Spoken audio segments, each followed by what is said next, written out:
Hoy! Baguhan! Hindi amoy kosmetiko yan, amoy gatas ng sanggol. Bakit ka pa nandito? Hindi ito daycare center para sa mga bata.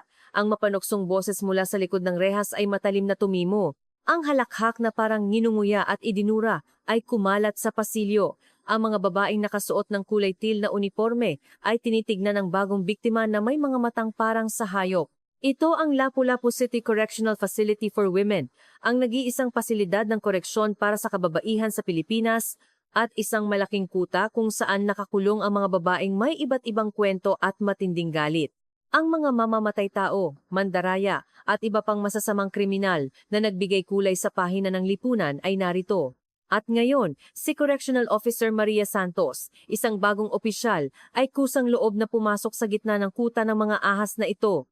Hinawakan ni Maria ang kanyang bagong plansa na kwelyo ng uniforme at dahan-dahang lumingon. Ang nag-udyok sa kanya ay isang babaeng nasa 30s, na kilala bilang ahas, isang drug trafficker at sakit sa ulo ng Section 3. May nakapulupot na rosas na tattoo sa kanyang braso na parang ahas. Tinitigan ni Maria ang ahas na may walang emosyong mata. Ang titig na iyon ay napakalamig at napakalalim, na maging ang mga nakakulong sa paligid na nag-iingay ay biglang nanahimik. Ano ba ate? Hindi ka ba magpapaliwanag? Tingin mo ba nakakatawa ako? Sigaw ng ahas. Sinipa ang rehas. Kumalat ang tunog ng bakal sa pasilyo. Karaniwang, ang mga bagong opisyal ay mapapanlumo, iiwas ng tingin o magkautal-utal sa takot. Dahil ang mga nakakulong dito ay parang mga hiyena na mahusay sa paghahanap at pagpunit ng anumang kahinaan ng mga opisyal. Ngunit bahagyang ngumiti si Maria at nagsalita. Amoy gatas? Matanglawin ka pala? Pero paano na lang? Hindi ako nandito para pakainin ng mga sanggol. Nandito ako para disiplinahin ang mga batang hindi pa lumalaki. Biglang katahimikan ang bumalot sa buong seksyon. Nanlaki ang mga mata ng mga nakakulong. Paano naglakas loob ang isang baguhan na tawagin silang mga bata? Namula sa galit ang mukha ng ahas. Ang baliw na babaeng ito. Buksan mo ang pinto. Ngayon, kukunin ko ang lahat ng buhok ng babaeng iyan at gagawin kong basahan. Napangiti si Maria, tinanggal ang kanyang sombrero, at inilagay sa lumang kabinet na bakal sa tabi niya. At dahan-dahan niyang inalis ang puting guwantes at isinilid sa kanyang bulsa. Ang bawat galaw niya ay puno ng disiplina at kakaibang pagpatay. Siya ay isang dating kapitan sa ika-707 Special Mission Unit ng Pilipinas na nag-ensayo ng higit sa 10 taon sa pagiging epektibo sa pagwasak ng tao, sa paghawak ng mga rayot at pagprotekta sa mga mahahalagang tao. Para sa kanya, ang pagiging mayabang ng mga lokal na magnanakaw ay parang cute na kapritso lamang. Ang pagbubukas ng pinto ay nasa aking kapangyarihan. Kung talagang nangangati ang katawan mo, lumabas ka at kakausapin kita ng personal.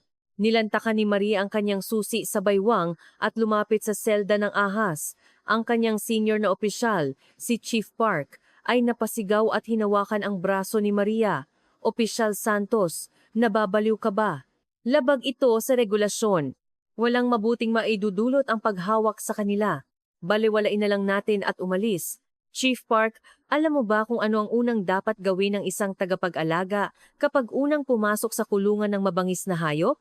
Marahang ngunit matatag na inalis ni Maria ang kamay ni Chief Park. Hindi ito tungkol sa pagbibigay ng pagkain, kundi ang pagpapakita na ikaw ang nangungunang mandaragit na kayang pumatay. Sa ganoong paraan, hindi sila maglalakas loob na hamunin ka. Screech! Ang tunog ng mabigat na bakal na pinto na bumubukas ay bumiyak sa hangin ng seksyon.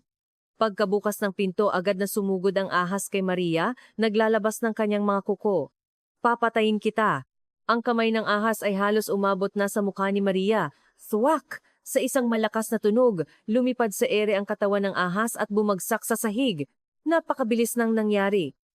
Na maging ang mga nakakulong sa paligid na nanonood ay hindi man lang naintindihan kung ano ang nangyari. Hinablot ni Maria ang pulso ng ahas. Binaluktot ito. Sumugod. Sinuntok ang kanyang dibdib gamit ang kanyang balikat, at pinatid siya.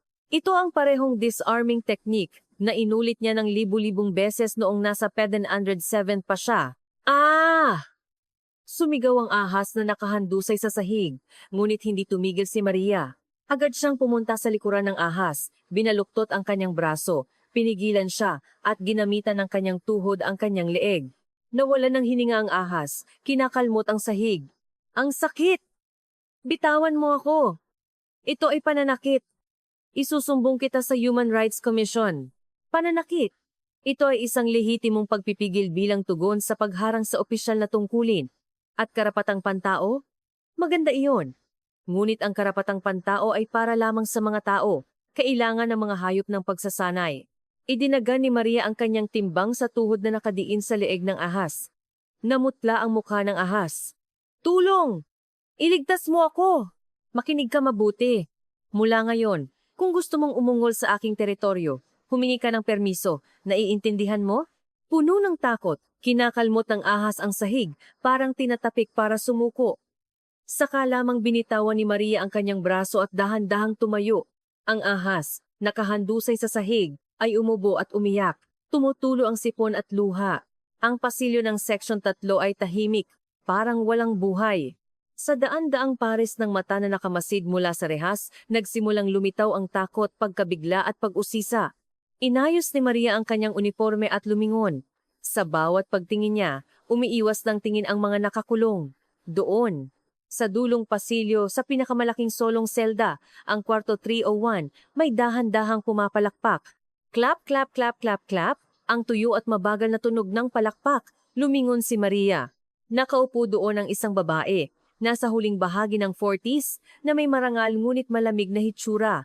Bagaman nakasuot ng uniforme ng preso, kumikilos siya na parang nakasuot ng pinakamagandang kasuotan. Siya ay si Aling Celia, ang pinuno ng Lapu-Lapu City Correctional Facility na kilala bilang Madam Celia. Medyo magaling. Ang 707th ha? Hindi pala puro sabi-sabi lang. Sabi ni Madam Celia, pinagsasanib ang kanyang mga binti. Sa tabi niya, may mga babaeng may matitipunong katawan na nakatayo, parang mga bodyguard. Isang babae na may sariling security guards kahit sa loob ng bilangguan. Naramdaman agad ni Maria na ang babaeng ito ang pinuno ng lugar. Alam mo pa ang aking personal na impormasyon? Pinahahalagahan ko ang iyong interes, ngunit hindi ako pumupunta sa fan meetings. Diretsong lumakad si Maria patungo sa kwarto 301. Tiningnan siya ni Madam Celia na may interes at kinilabutan ang kanyang mga mata. Opisyal, iba rito kaysa sa labas. Hindi ito lugar kung saan mananaig ka sa pamamagitan lamang ng pagpapakita ng lakas. Ang batang nakahandusay sa sahig ay isa sa aking mga pinapagalaw. Hindi ba dapat mo siyang bigyan ng pambayad sa pagpapagamot? Ito ay isang banta, isang banayad na panggigipit. Ngunit idinikit ni Maria ang kanyang mukha sa rehas at bumulong. Ate, mali yata ang akala mo. Hindi ako nandito para kumita ng pera. At ang bayad sa pagpapagamot ng iyong tauhan, dapat ikaw ang magbayad. Mukha namang mayaman ka. Ang baliw na babaeng ito. Wala ka talagang takot. Sigaw ng isang matipunong nakakulong na nakatayo sa tabi ni Madam Celia, hinawakan ng rehas. Ngunit hindi man lang kumurap si Maria at nagpatuloy. Mula ngayon, mag-ingat kayo. Kung makikita ko kayo o ang inyong mga tauhan, pare-pareho kayong maglilinis ng sahig. Iniwan ni Maria ang nakatulalang si Madam Celia at tumalikod. Chief Park, umalis na tayo. Masama ang hangin dito. Baka magkasakit pa ako. Sinundan si Maria ni Chief Park na nagulat ang mukha. Habang lumalayo ang tunog ng kanilang bota, kinagat ni Madam Celia ang kanyang labi at tinitigan ang likuran ni Maria. Hindi ito simpleng pagyayabang. Ito ay totoo. Isang tunay na mangangaso ang dumating. Pagbalik sa opisina, bumagsak si Maria sa kanyang upuan. Nang mawala ang tensyon, naramdaman niya ang sakit sa kanyang pulso.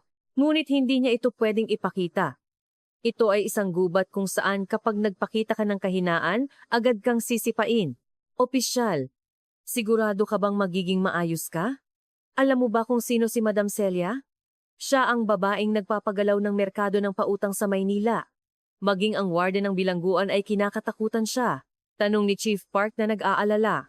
Uminom si Maria ng malamig na instant coffee na nakalagay sa kanyang mesa. Nang dumaloy ang matamis na caffeine sa kanyang mga ugat, luminaw ang kanyang isip. Alam ko. Kaya nga kailangan pa natin siyang tapakan. Kapag natapakan ng ulo, susunod ang buntot. Kinuha ni Maria ang isang lumang notebook mula sa drawer. Nakalista doon ang mga taong inimbestigahan niya bago siya dumating dito. At sa unang linya ng listahan, nakabilog sa pulang panulat ang pangalan ni Aling Celia. Nagsisimula pa lang, nabuksan na ang takip ng impyerno. Ang mga mata ni Maria ay kumislap. Ang dahilan kung bakit siya dumating dito sa Lapu-Lapu City Correctional Facility for Women ay hindi lamang para bantayan ang mga kriminal. Ito ay dahil sa isang insidente 3 taon na ang nakakaraan na nagpabago sa kanyang buhay at ang tanging clue para mahuli ang malaking kasamaan sa likod nito, si Mr. Cruz, ang CEO ng Golden Group, ay nakakulong dito. Tapusin ko kayo. Bulong ni Maria, mahina lang para walang makarinig at humigpit ang kanyang kamao. Ang Lapu-Lapu City Correctional Facility, isang larangan ng digmaan. Ang makaligtas dito at ibunyag ang katotohanan. Iyon ang huling misyon na ibinigay kay dating Kapitan Maria Santos ng 707th. Sa labas ng bintana, lumubog ang pulang araw sa Lapu-Lapu, isang kulay na parang dugo na nagpapahiwatig ng simula ng isang desperado at magandang laban. Ang umaga sa Lapu-Lapu City Correctional Facility ay nagsisimula hindi sa tunog ng trumpeta, kundi sa ingay ng kalansing ng mga rek. Alas 8 ng umaga, ang paggawaan ng pananahi, ang tunog ng umiikot na makina at ang amoy ng alikabok ay magkahalo. Ito ay isang gubat kung saan ginagawa ang lihim na pag-uuri ng hierarchy sa pagitan ng mga nakakulong at sa loob ng blind spot ng mga correctional officers. Hoy, Miss Lim, hindi ba nag-aral ka sa UP? Bakit ang bagal mo? Kung hindi mo matapos ang kota mo ngayon, wala kang pagkain, alam mo yan. Ang matalim na boses ay bumiyak sa ingay ng pabrika. Si Miss Lim, isang babaeng nasa huling bahagi ng 20s na may manipis na pangangatawan at makapal na salamin, ay nanginginig. Sa harap niya, nakatayo ang mga tagasunod ng ahas, ang kapwa preso na pinigilan ni Maria kahapon. Nakahiga ang ahas sa infirmary dahil sa kanyang mga pinsala kahapon, ngunit ang kanyang mga alagad ay matatag pa rin. Sinipa nila ang basket ng tapos na produkto ni Miss Lim at tumumba ito. Clatter. Ang mga laroang manika na pinaghirapan niyang gawin ay gumulong sa maalikabok na sahig. Tumulo ang malalaking patak ng luha mula sa mata ni Miss Lim. Siya ay isang henyong hacker na nakakulong dahil sa akusasyon ng industrial espionage dahil sa pagpasok sa computer system ng kumpanya ni Mr. Cruz. Diyos siya sa harap ng computer. Ngunit dito, kung saan ang lakas ang batas, isa lang siyang biktima. Pipatawad po, gagawin ko po ulit, pakiusap po. Patawad? Sapat na ba iyon? Medyo kapos kami sa allowance, ate. Subukan mong kumuha ng pera na naipon mo sa labas. Kapag dumalaw ang mga magulang mo, sabihin mo na maglagay ng maraming allowance sa account ni Ate Ahas. Hinawakan ng isa sa mga nakakulong ang buhok ni Miss Lim at inalog. Ang iba pang nakakulong ay yumuko, nagpapanggap na hindi nakikita at patuloy na nagpedal sa makina. Alam nila kung ano ang mangyayari kung makikialam sila. Doon, tamp tamp tamp, ang regular na tunog ng bota ay bumiyak sa ingay ng pabrika. Bagaman dapat ay natakpan ito ng tunog ng makina, may kakaibang panggigipit ang tunog na iyon. Huminto ang kamay ng nakakulong na nakahawak sa buhok. Foreman! Ang mababa ngunit malinaw na boses ay kay Maria Santos. Nakatayo siya sa likuran. Tinitignan ang eksena na may malamig na tingin. Sumugod ang foreman. Nagulat. O opisyal, ito ba ang pagawaan ng pananahi o sabungan? Nakatingin si Maria sa nakakulong na nakahawak sa buhok ni Miss Lim. Gulat na gulat ang nakakulong, binitawan ang kamay niya at nagkunwari na naapi. Hindi po opisyal, ang babaeng ito si Miss Lim ay napakabagal magtrabaho kaya tinuturuan ko lang po siya. Totoo po, tinuturuan, ha? Anong bansa ang may sistema ng edukasyon kung saan hinahawakan ng buhok para turuan? Dahan-dahang lumapit si Maria sa kanila. Ang mga nakakulong na nakarinig ng balita kung paano pinigilan ang ahas kahapon ay instinctively umatras. Kinuha ni Maria ang isang manika na nahulog sa sahig at inalog ang alikabok. At ibinigay niya kay Miss Lim. Hawakan mo. Kinuha ni Miss Lim ang manika na may nanginginig na kamay. Tiningnan ulit ni Maria ang mga nakakulong na nanggugulo. Number ng nakakulong 3840, 3842. Pag-atake at panggugulo sa kapwa, pagharang sa trabaho, panloloko sa duty officer. Binibigyan kayo ng disciplinary sticker dahil sa paglabag sa mga regulasyon ng bilangguan. Iempake ang inyong gamit at lumipat sa isolation room. Doon ninyo hintayin ang disciplinary committee habang nakaharap sa pader at nagsusulat ng pagsisisi. Opisyal, hindi ba naman masyado kayong mahigpit? Nagbibiro lang kami. Sigaw ng isa sa mga nakakulong na parang sumasagot. Kumilabot ang kilay ni Maria, mabilis niyang nilapitan ang nakakulong. Naramdaman ng nakakulong ang lakas ni Maria na malapit sa kanyang mukha at huminga siya ng malalim. Naaapi ka. Kung naaapi ka, lumabas ka at sumunod sa batas. Pero dito, ako ang batas. Alam mo ba kung ano ang pinakaayaw ko sa 7-7? Ang mga duwag na pumipili ng mahina at ginugulo sila. Umalis ka sa aking paningin ngayon. Kinuha ni Maria ang walkie-talkie at tinawagan ang mobile patrol. Dumating ang mga malalakas na CRPT Mobile Patrol members at kinaladkad palabas ang mga nakakulong na lumalaban. Tahimik ang pabrika, parang binuhusan ng malamig na tubig. Tiningnan ni Maria si Miss Lim sandali at maikling sinabi, ayusin mo rin ang sarili mo, hindi ipinagmamalaki ang binubugbog. Kung naaapi ka, palakasin mo ang sarili mo o gamitin mo ang utak mo.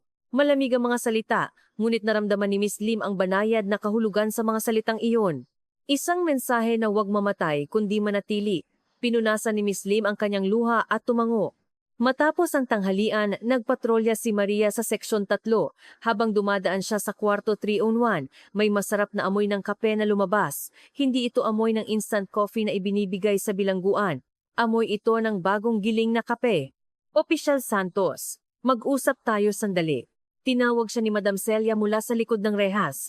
Sa harap niya, imbes na ang bakas na mesa ng bilangguan, may magandang tea table na tila lihim na ginawa ng mga nakakulong. Labag ito sa regulasyon. Ipinagbabawal ang pagpasok ng personal na kape. Mahigpit na sagot ni Maria. Oh, napakahigpit mo naman. Galing ito sa aking personal na ari-arian. Pumasok ka at uminom tayo. Ang kwento ko ay medyo kawili-wili. Nag-isip sandali si Maria. At binuksan ang pinto ng kwarto 301. Sa huli upang makilala ang kaaway, kailangan mong pumasok sa lungga ng kaaway. Pagpasok sa silid, naramdaman niya ang hangin na ibang-iba sa ibang silid. May makapal na kumot sa sahig at nakasalansan ang mga libro sa sulok. Ito ay isang patunay kung gaano kinakatakutan ng warden ang Madam Celia. Upo ka. Hindi ka naglalagay ng asukal, tama? Dahil ikaw ay isang sundalo, akala ko gusto mo ang mapait. Ibinigay ni Madam Celia ang tasa ng tsaa. Hindi kinuha ni Maria ang tasa at inilagay lang sa mesa. Diretso sa punto. Kung magbibigay ka ng suhol, mali ang pinuntahan mo. Kung mambabanta ka, sayang lang ang oras. Ngumiti si Madam Celia at itinaas ang kanyang tasa. Mabuti na lang at puno ka ng enerhiya. Ngunit Opisyal Santos, hindi ka magtatagal dito. Sigurado ako na sa loob ng 1 linggo, maililipat ka sa ibang lugar. Si Mr. Cruz ang Golden Group ay siguradong kumikilos na. Ang mga mata ni Maria ay hindi kumurap at tinitigan ng Madam Celia. Pinag-uusapan mo ba si Mr. Cruz? Ang kamay ni Madam Celia ay biglang huminto. Ang kape sa tasa ay bahagyang kumalabog. Alam mo ang pangalan na iyon? Oo. Alam ko rin na ikaw ay inilagay dito dahil pinamahalaan mo ang kanyang black money at pagkatapos ay itinapon ka. Nagbigay ng hamon si Maria. Agad na naging malamig ang mukha ni Madam Celia. Ang kanyang eleganteng maskara ay natanggal at lumitaw ang nakakatakot na mukha ng emperatris na nagkokontrol sa merkado ng pautang. Malalim ang pag-iimbestiga mo. Maraming buhay ka yata. Isa lang ang buhay. Pero wala akong ipagtatanggol kaya hindi ako natatakot. Hindi ka naman ganoon, di ba? Mayroon kang ipagtatanggol kaya naninirahan ka rito na parang patay? Nakatingin si Maria sa isang lumang litrato na nakasiksik sa pagitan ng mga libro sa sulok ng aparador ni Madam Celia. Sa isang sulyap, mukha itong litrato ng isang maliit na batang babae. Automatikong gumalaw si Madam Celia at tinakpan ang litrato. Kung sasaktan mo ang aking anak, papatayin kita. Kahit ikaw pa ang presidente. Umungol si Madam Celia. Ngumiti si Maria. Hindi ako, kundi si Mr. Cruz ang magsasaktan sa kanya. Binabantaan ka ba niya? Nasasaktan ang iyong anak kung aalis ka? Naging tama ang hula ni Maria. Kumalabog ang mga mata ni Madam Celia. Idinagdag ni Maria ang huling sipa. Sa tingin mo ba ligtas ka kung maglalaro ka ng reyna dito? Walang balak si Mr. Cruz na hayaan kang mabuhay. Kapag wala ka ng silbi, itatapon ka niya anumang oras. Maging ang pag-atake sa akin ng ahas kaninang umaga ay maaaring hindi mo inutos, kundi may gumamit sa iyong autoridad para subukan ako. Walang nasabi si Madam Celia. Sa totoo lang, naramdaman din niya na ang kanyang mga tauhan na pinaniniwalaan niyang kanyang mga kamay at paa ay unti-unting lumalabas sa kontrol. Ang saloobin din ng warden ay hindi na tulad ng dati. Hindi ako nandito para makipag-deal. Nagbibigay ako ng pagkakataon. Kung gusto mong makulong at alagaan na parang hayop at pagkatapos ay patayin, o lumaban na parang tao at manalo, tumayo si Maria.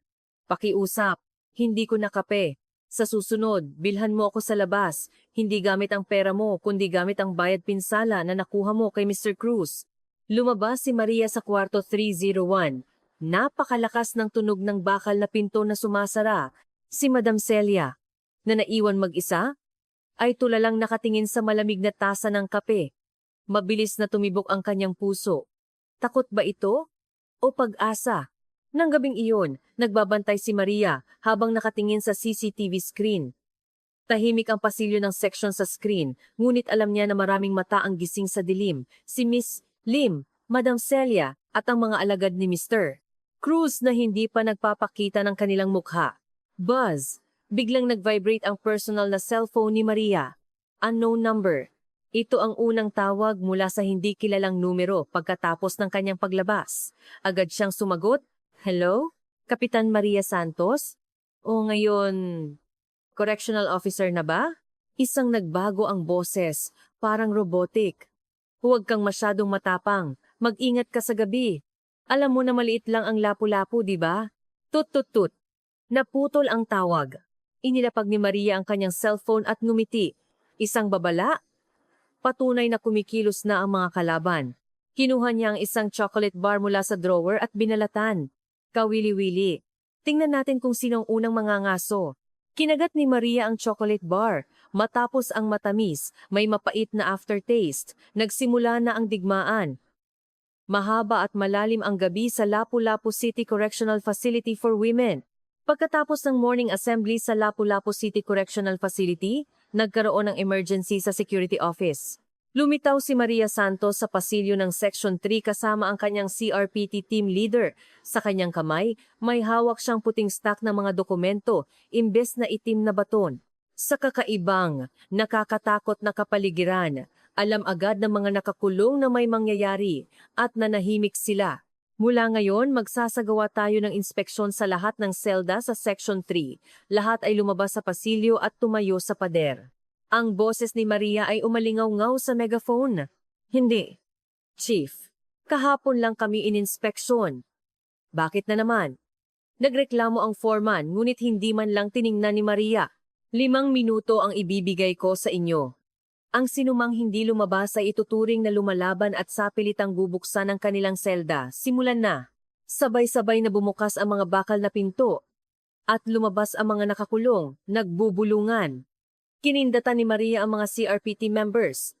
"Suriin ninyo, hanapin ninyo ang lahat, maging ang pinakamaliit na alikabok." Hindi simpleng sandata ang hinahanap niya. Matapos makatanggap ng banta mula sa nagbago ang boses kagabi, sigurado si Maria na binabantayan siya ng mga kalaban. Kung gayon, kailangan din niyang pahirapan ang mga ito. Ang paghahanap ng mga bagay na lumalabag sa kaayusan ng bilangguan at ang butas kung saan pumapasok ang mga bagay na iyon ang unang hakbang. Clutter. Nabali-balita ang mga selda. Kinapkapan ang mga aparador, binaliktad ang mga kutsyon. Sumigaw ang mga nakakulong. "Ay, underwear ko yan. Huwag mong hawakan. Binili ko yan gamit ang allowance ko." Pumasok si Maria sa kwarto 305, ang silid na ginagamit ng grupo ng ahas. Sa sahig, nakakalat ang mga napunit na balat ng biskwit at iba't ibang gamit. Nakatuon ang tingin ni Maria sa butas ng bentilador sa pader ng banyo na maingat na nakatago. Ang kanyang matalas na pakiramdam na nakuha niya sa mga pagsasanay sa pagtukoy ng pampasabog noong nasa 707 pa siya ay nagbigay ng alarma. Tumungtong siya sa silya at inalis ang takip ng bentilador. Mula sa loob, lumabas ang isang mabigat na balot na nakabalot sa itim na plastic bag. Ano kaya ito? Pinunit ni Maria ang bag at ibinuhos ang nilalaman sa sahig. Clink! Lumabas ang pulang lipstick, mamahaling foundation, at ilang pakete ng sigarilyo. Ang mga ito ay mga ipinagbabawal na bagay na hindi pwedeng taglayin sa loob ng bilangguan. Kanino ito? Sinipa ni Maria ang mga bagay at tinitigan ang grupo ng ahas na nakatayo sa pasilyo. Namutla ang mukha ng ahas. Hindi ko po alam. May nagtago lang po siguro dyan. Okay. Kung walang may-ari, kailangan itong itapon. At pumunta kayo sa security investigation room para pag-aralan natin kung paano ito napunta rito, kung bumagsak ito mula sa langit o sumulpot mula sa lupa. Kinuha ni Maria ang mga ebidensya at inilagay sa evidence bag. Hindi ito simpleng kaso ng smuggling. Upang makapasok ang ganitong dami ng bagay, imposibleng mangyari ng walang kapabayaan o kooperasyon ng isang correctional officer. Ibig sabihin, mayroon siyang hawak na susi para alisin ang bulok na bahagi sa loob. Matapos ang inspeksyon, nakasalansan ang mga nakumpiskang bagay. Kinuha ni Maria ang isang lipstick at binuksan ang takip. Malalim na pula. Sa labas ng mundo, ito ay isang ordinaryong kosmetiko, ngunit dito, ito ay isang simbolo ng kapangyarihan at pera. Kavili-vili. Nagpapahid ng lipstick at naninigarilyo? Bilangguan ba ito o isang club? Walang sinumang nakakulong ang naglakas loob na tumingin kay Maria. Doon. Sa dulo ng pasilyo may malakas na tunog ng sapatos. Correctional Officer Maria Santos. Anong ginagawa mo? Sumugod ang isang lalaking nasa 50s, na may malaking tiyan. Ang warden ng Lapu-Lapu City Correctional Facility na namumula ang mukha. Sa likuran niya, ang security chief ay balisa na sumunod. Nagsasagawa kami ng security check, warden. Maraming ipinagbabawal na bagay ang nakita at kinumpiska. Sagot ni Maria sumaludo na kalmado. Kumunot ang noo ng warden habang tinitignan ang mga nakakalat na nakumpiskang bagay sa sahig. Sino ang nagsabi sa iyong baliktarin ang seksyon nang walang pahintulot ko? Malaki ang posibilidad ng paglabag sa karapatang pantao ng mga nakakulong. Bakit ka nagpapalaki ng isyu kung pwedeng tahimik na lang itong ayusin? Sumunod lang po ako sa regulasyon. At bago kayo magsalita tungkol sa karapatang pantao, dapat muna ninyong ipaliwanag kung paano nakapasok ang mga bagay na ito. Hindi ito blind spot sa CCTV at hindi ito makakapasok nang hindi dumadaan sa main gate scanner. Nakatuon ang tingin ni Maria sa warden na parang tinutusok siya. Napakibit-balikat ang warden at umiwas ng tingin. Alam niya kung kaninong pabor at sa anong ruta nakapasok ang mga bagay na ito at kung sino ang nasa likod nito. Masyado kang matigas dahil galing ka sa 707th, pero hindi ito militar. Kailangan mo ng flexibility. Ako na ang bahala rito, kaya ibigay mo na ang lahat ng nakumpiskang gamit sa security chief at lumabas ka na. Ayoko po. Ano? Ayon sa Article 92 ng Prison Enforcement Act, ang isang correctional officer ay dapat gumawa ng mga kinakailangang hakbang upang mapanatili ang seguridad at kaayusan ng correctional facility. Ang mga bagay na ito ay ebidensya. Ipadadala ko ito sa taga-usig para imbestigahan ang ruta ng pagpasok.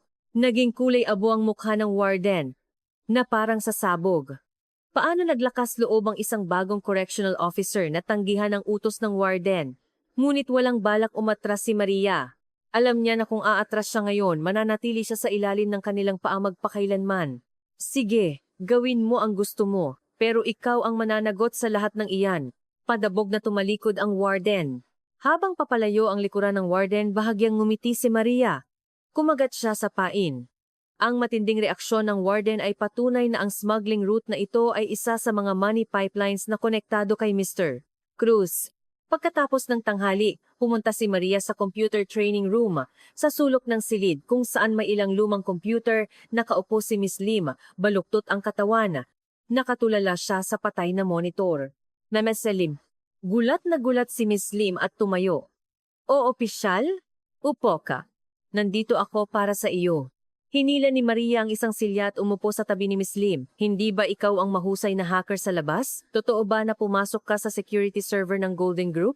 Kumalabog ang mga mata ni Miss Lim. Ito ay isang trauma at pagmamalaki para sa kanya.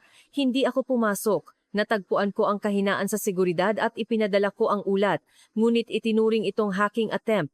Naaapi ka siguro. Mahusay si Mr. Cruz sa pagpapalit ng mga informant sa mga kriminal.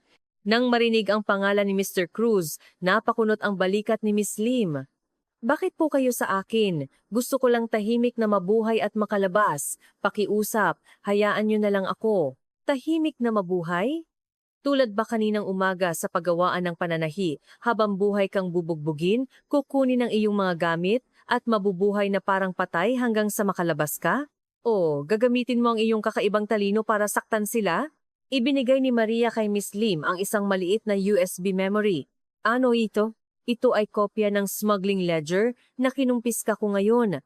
Ngunit naka-password kaya hindi mabasa ang nilalaman. Marahil ay naglalaman ito ng mga detalye ng kickbacks na nakuha ng warden. Gaano katagal mo itong bubuksan gamit ang iyong kakayahan? Alternatibong tiningnan ni Miss Lim ang USB at ang mukha ni Maria. Nagkakahalo ang takot at pag-usisa. Kung mahuli po ako rito, mapupunta po ako sa isolation room. Hindi ka mahuhuli. Poprotektahan kita. At kung mabuksan mo ito, baka makahanap tayo ng clue para patunayan ang iyong pagiging inosente, di ba? Ang mga mata ni Maria ay puno ng kumpiyansa. Lumunok si Miss Lim. Wala pang sinumang nagsabi na poprotektahan siya. Lahat ay gumamit lang sa kanya o ginulo siya. Dahan-dahang hinawakan ni Miss Limpay. Lim ang USB, kaya ko po sa 10 minuto. Mabuti. Iyan ang estilo ng 707th. Ngumiti si Maria at tinapik ang balikat ni Miss Lim. Nang gabing iyon habang nagpapatrolya si Maria, dumaan siya sa harap ng kwarto 301. Ngunit hindi tulad ng dati, tahimik ang silid, parang walang buhay. Hindi rin nakikita ang mga tagasunod ni Madam Celia na laging maingay. Huminto si Maria at sumilip sa loob. Nakaupo si Madam Celia sa sulok ng kama, nakatago ang mukha sa kanyang tuhod. Bahagyang nanginginig ang kanyang balikat. Umiiyak ba siya? Si Madam Celia, ang emperatrice. Nag-isip sandali si Maria at kinuha ang 2 pakete ng instant coffee mula sa kanyang bulsa. Knock-knock, room service po. Biglang itinaas ni Madam Celia ang kanyang ulo. Namumula ang kanyang mga mata at kumalat ang make-up, nag-iiwan ng maitim na mantsa sa ilalim ng kanyang mga mata. Hindi ito mukha ng isang babaeng puno ng galit, kundi mukha ng isang nag-aalala na ina. Mabilis niyang pinunasan ang kanyang luha at sinubukang ayusin ang kanyang ekspresyon. Walang katok, walang galang. Walang pinto kaya hindi ako makakatok. Inumin mo ito. Maraming asukal. Kaya sana ay gumaan ang iyong pakiramdam. Isinilid ni Maria ang instant coffee, paper cup at thermos sa rehas. Tinitigan ni Madam Celia ang mga ito at mahinang ngumiti. Hindi ako umiinom ng instant coffee, alam mo yan. Maraming kape sa warehouse na mga nakumpiskang gamit, pero kinuha na lahat ng warden, di ba? Sa ngayon, ito ang pinakamahusay. Nanginginig ang kamay ni Madam Celia habang tinimpla ang kape. Nang uminom siya ng isang sipsip, kumalat ang matamis at mainit na pakiramdam. Dahil siguro sa nawala ang tensyon, bumuntong hininga siya. Ngayon, dumating ang litrato ng anak ko. Kinuhanan sa harap ng paaralan, hindi ko alam kung sino ang kumuha, pero napakalapit. Alam mo ba kung ano ang nakasulat sa likod ng litrato? Miss na kita, Mama. Tahimik si Maria. Utos ito ni Mr. Cruz. Para pahirapan si Madam Celia, sinaktan niya ang kanyang pinakamahinang punto, ang kanyang anak. Ano pa ba ang kailangan kong gawin? Ginawa ko na ang lahat ng sinabi mo. Nagkunwari akong nagnakaw at pumasok dito. Nabuhay na parang patay, pero bakit pati ang anak ko ay sinasaktan niya? Ang demonyong iyon. Dinurog ni Madam Celia ang paper cup at umiyak. Umalingaw-ngaw ang kanyang iyak sa tahimik na seksyon. Nanonood si Maria at naramdaman niya ang init sa kanyang puso. Ito ay galit. Hindi matanggap na galit sa mga duwag na yumuyurak sa mahina at ginagawang hostage ang pagmamahal ng ina. Umiyak ka. Umiyak ka ng todo. Mababang sabi ni Maria.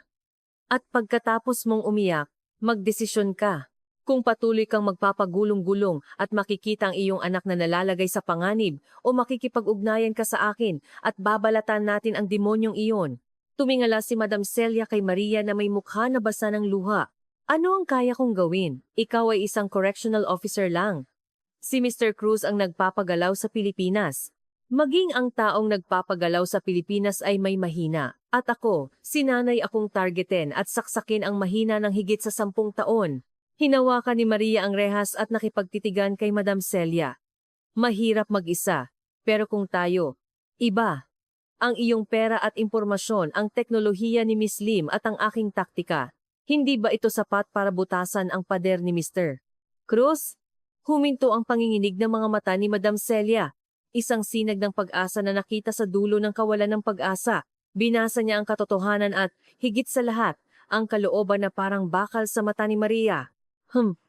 Huminga ng malalim si Madam Celia at pinunasan ang kanyang luha. At binuksan ang dinurog na paper cup at sinabi, "Masarap pala ang instant coffee kaysa sa inaakala ko." Ang kanyang mga mata ay nagsimulang magningning muli. Tulad ng dati. Hindi, mas matalas at mas malamig pa kaysa dati. Opisyal Maria, kung may kahit isang hibla ng buhok ng anak ko ang masaktan, papatayin kita, mas maaga pa kaysa kay Mr. Cruz. Hindi mangyayari iyon. Ipinapangako ko. Sa aking buhay. Sa Lapu-Lapu City Correctional Facility na nababalot sa dilim, 2 babae ang nagtititigan sa likod ng rehas. Ito ang sandali kung saan ang relasyon na nagsimula sa puot ay naging alyansa para sa kaligtasan at paghihiganti. Nakalatag na ang mesa. Nagsimula na ang kontra-atake. Bagaman marami ang pumapasok at lumalabas sa bilangguan, ganito ang unang beses na nakita ko ang ganitong klasing tao. Sa harap ng Lapu-Lapu City Correctional Facility, nakatingin si Maria sa itim na luxury sedan na dahan-dahang gumapang sa bintana ng guardhouse at bumulong, plate number 1. Ito ay ang sasakyan ni Mr. Cruz, ang chairman ng Golden Group, ang ika, 5 sa pinakamalaking kumpanya sa Pilipinas. Ang tanawin ng kumikinang na sedan na gumugulong sa maalikabok na bakuran ng bilangguan ay parang isang dayuhang sasakyang pangkalawakan na lumabas sa isang rural market. Sumugod ang warden, halos hindi na makahinga. Siya, na laging nakataas ang ulo sa harap ng kanyang mga tauhan, ay nakayuko ng 90 degrees bago pa man bumukas ang pinto ng sasakyan. "Chairman, salamat sa pagdating. Ang isang mahalagang tao ay nagbigay ng karangalan sa aming abang lugar." Bumukas ang pinto sa likod. At bumaba ang isang lalaking nasa edad 40s na nakasuot ng makinis na Italian suit. Siya si Mr. Cruz. Tiningnan niya ang dumi sa kanyang sapatos na may pagkasuklam at hinawakan ng kamay ng warden na parang ayaw niya at tinakpan ng kanyang ilong gamit ang panyo. Sa isang galaw, nandoon ang pagmamayabang na tinuturing ang lahat ng tao rito bilang mas mababa. "Nandito ako bilang miyembro ng komite ng rehabilitasyon upang magbigay ng donasyon. Warden, pasimplihin natin ang proseso. Oras ay ginto." "Opo, syempre. Inihanda ko na po ang VIP visiting room, doon po tayo." Sinamahan ng warden si Mr. Cruz patungo sa gusali ng seguridad. Pinanood ni Maria ang eksena na may malamig na tingin. At kinuha ang kanyang walkie-talkie. "Security, Maria Santos. Ako ang magbabantay sa VIP visiting room ngayon." "Opisyal Santos." Si Chief Park ang nakatakdang magbantay doon. "Nagkasakit po si Chief Park." "Ako na po." Pinatay ni Maria ang walkie-talkie nang hindi naghihintay ng sagot. Kung ang tigre ay kusang pumasok sa lungga ng tigre, hindi lang manonood ang mga ngaso. Iba ang VIP visiting room sa ordinaryong visiting room. Walang transparent na acrylic wall o bakal na rehas. May malambot na sofa at mesa, na parang sala. Nakaupo na doon si Aling Celia, na nakasuot ng uniforme ng preso. Ang kanyang ekspresyon ay matigas, parang bato. Bumukas ang pinto, at pumasok si Mr. Cruz. Agad na isinara ng warden ang pinto at lumabas. Sa silid, si Mr. Cruz, Madam Celia at si Maria Santos na nakabantay sa pinto ang tanging naiwan. Tiningnan ni Mr. Cruz si Maria at kumunot ang noo. "Pwedeng lumabas ka? Marami kaming pag-uusapan." Ayon sa regulasyon, ang pagbisita ay pinahihintulutan lamang sa presensya ng isang correctional officer.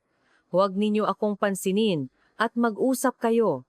Nakatayo si Maria sa posisyong atensyon at nakatingin lang sa harap. Huminga ng malalim si Mr. Cruz at umupo sa sofa. Nakaupo siyang nakapulupot ang mga binti. Tiningnan si Madam Celia at ngumiti ng mapait. "Ang pangit na ng mukha mo, Miss Park." "Oh, ngayon, 301 ka na pala." Diretso sa punto. "Ikaw ang nagpadala ng litrato ng aking anak, di ba?" Nanginginig ang boses ni Madam Celia. Tinapik ni Mr. Cruz ang flower vase sa mesa gamit ang kanyang daliri. "Litrato? Pinakunan ko lang ang aking pamangkin na nag-aaral sa ibang bansa para malaman kung maayos siya. Maganda ang paglaki ng bata." "Ano nga ulit ang pangalan ng paaralan niya?" "Isang elementarya sa labas ng Lapu-Lapu, di ba?" "Walang hiya ka." Tumayo si Madam Celia, balak sumugod, ngunit dumating si Maria at pinigilan ang kanyang balikat. "Kumalma ka. Kung magagalit ka, Siya ang mananalo. Sa kalmadong boses ni Maria, huminga ng malalim si Madam Celia at umupo ulit. Tiningnan siya ni Mr. Cruz at tiningnan si Maria na may interes. Ang opisyal na ito ay napakahusay mag-ensayo. Ano ang pangalan mo? Security, Maria Santos po. Maria Santos? Maria Santos?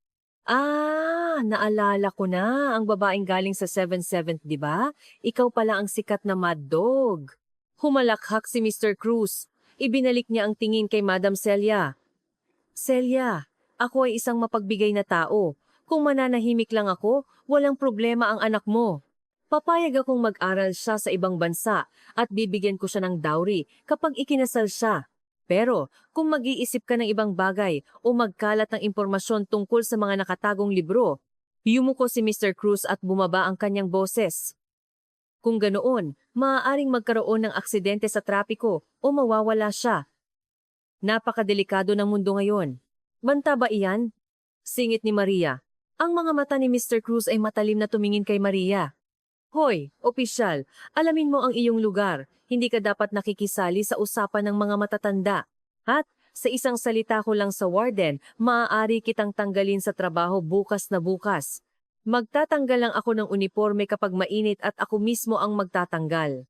Ang sinabi mo ngayon ay maaring lumabag sa Article 283 ng Revised Penal Code tungkol sa banta at sa batas sa pagpapalala ng tiyak na krimen. Ang lahat ng usapan sa pagbisita ay nire-record. Kinuha ni Maria ang recorder sa kanyang bulsa at iwinagayway. Ang kumikinang na pulang ilaw ay tumusok sa mata ni Mr. Cruz. Agad na gumulo ang mukha ni Mr. Cruz. Ang bastos na babaeng ito. Chairman? Tapos na ang oras ninyo. May 3 minuto na lang. Hindi man lang kumurap si Maria. Napailing si Mr. Cruz at tumawa. At tumayo. Kawili-wili. Napakawili-wili. Mayroon kang bagong partner, Miss Park, ngunit mali ang iyong pinili. Mas masakit mahulog kapag kumapit ka sa bulok na lubid. Bumaling si Mr. Cruz kay Madam Celia na may malamig na tingin at lumabas sa visiting room. Pagkasara ng pinto, tila nawala ng lakas si Madam Celia at bumagsak sa sofa. Tama. Ganoon siya. Ang anak ko, mas mahalaga pa kaysa sa buhay ko. Nai-record na. Nakakuha ako ng isang ebidensya. Pinatay ni Maria ang recorder at lumapit kay Madam Celia at mayroon pa akong isa pang regalo. Kinuha ni Maria ang isang gusot na papel mula sa kanyang bulsa at iniabot. Ito ang nilalaman ng USB na in-decrypt ni Miss Lim sa magdamag, ang bahagi ng detalye ng bribery sa pagitan ng warden at ni Mr. Cruz. Ito. Ledger? Paano mo nakuha? Nagawa ni Miss Lim.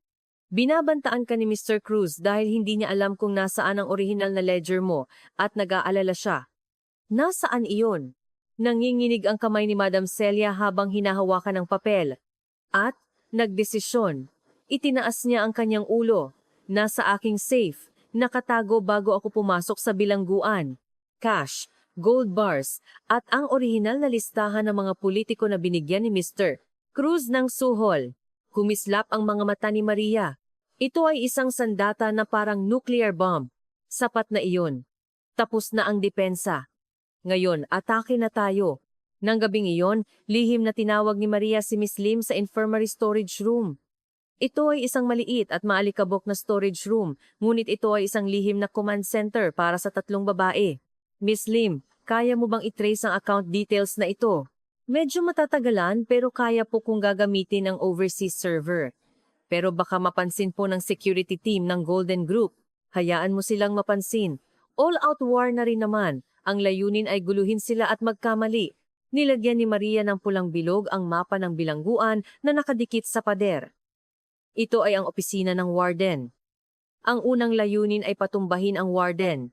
Kailangan nating paalisin ang aso sa bahay bago mahuli ang magnanakaw. Kumislap ang mga mata ng 3 babae sa dilim.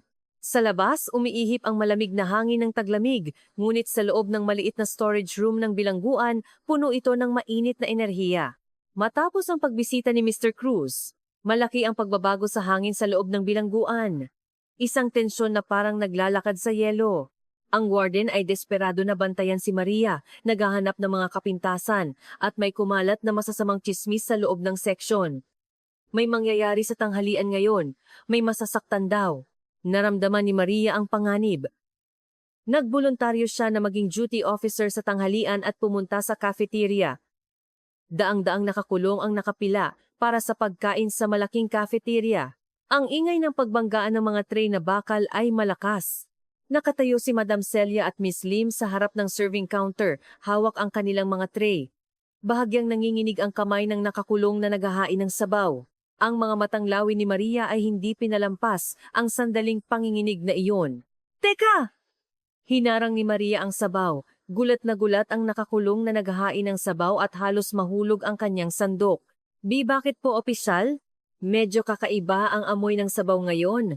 Na-taste mo ba ng maayos? Oo naman po. Ordinaryong sabaw na munggo lang po ito. Pinagpapawisan ang nakakulong. Inagaw ni Maria ang tray ni Madam Celia at inilapit niya ang kanyang ilong sa mangkok ng sabaw.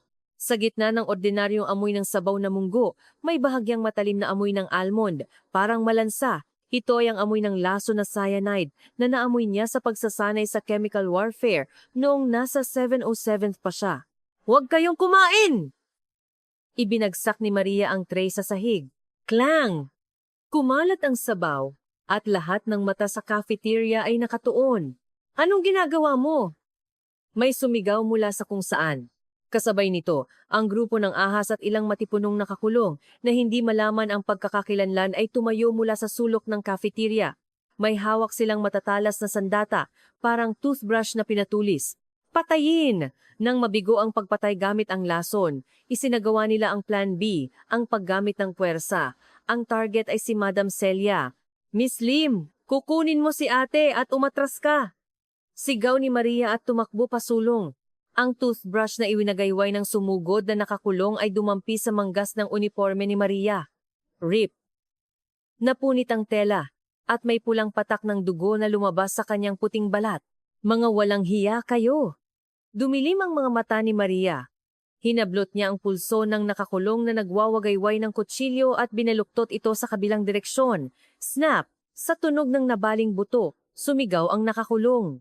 Hindi siya tumigil at sinipa ang tiyan ng nakakulong at pinalipad siya. Ngunit marami ang kalaban. 4 ang sabay-sabay na sumugod. Ang cafeteria ay naging kaguluhan. Ang mga ordinaryong nakakulong ay sumigaw at umatras sa pader at hindi pa dumating ang CRPT.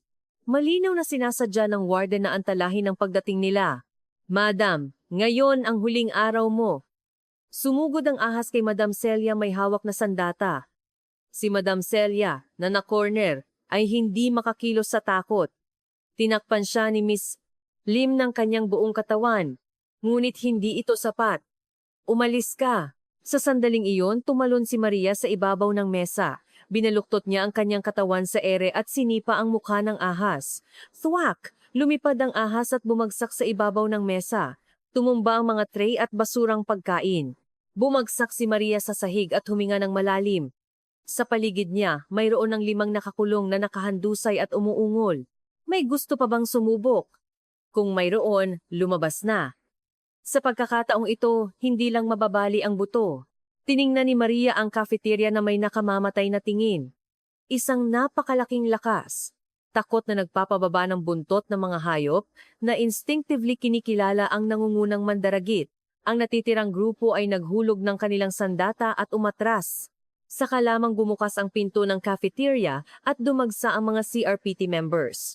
Stand down. Freeze. Isang palabas na malinaw na ipinapakita ang mabagal na tugon. Nilapitan ni Maria si Madam Celia. Hawak ang kanyang dumudugong braso.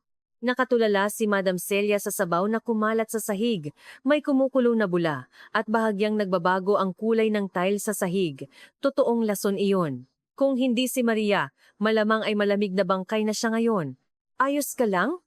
Inabot ni Maria ang kanyang kamay. Nanginginig ang kamay ni Madam Celia habang hinawakan ang kamay ni Maria at tumayo. Bumuhos ang luha mula sa kanyang mga mata. Nasugatan ka. Maliit lang. Higit pa rito, nakita mo na 'di ba? Gusto ka ni Mr. Cruz na patayin. Ngayon, totoong digmaan na ito. Nagbago ang tingin ni Madam Celia. Nawala ang takot. At pinalitan ito ng matinding galit. Oo, gusto mo akong patayin? Susundan kita hanggang sa dulo ng impyerno at durugin ko ang buto ng demonyong iyon. Lumipat si Maria sa infirmary at nilinis ang kanyang sugat.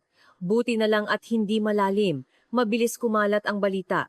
Ang kwento ng isang correctional officer na galing sa 707 na nag-iisang tumalo sa 5 preso at nagligtas kay Madam Celia ay kumalat na parang alamat sa mga nakakulong. Nang gabing iyon, kinuha ni Madam Celia ang kanyang lihim na ledger, isinulat ang password sa isang papel at ibinigay kay Maria. Ito ang lahat ng aking kayamanan at ito ang kahinaan ni Mr. Cruz. Gamitin mo ito. Gumawa ka ng hukbo, bumili ka ng bomba, gawin mo ang gusto mo.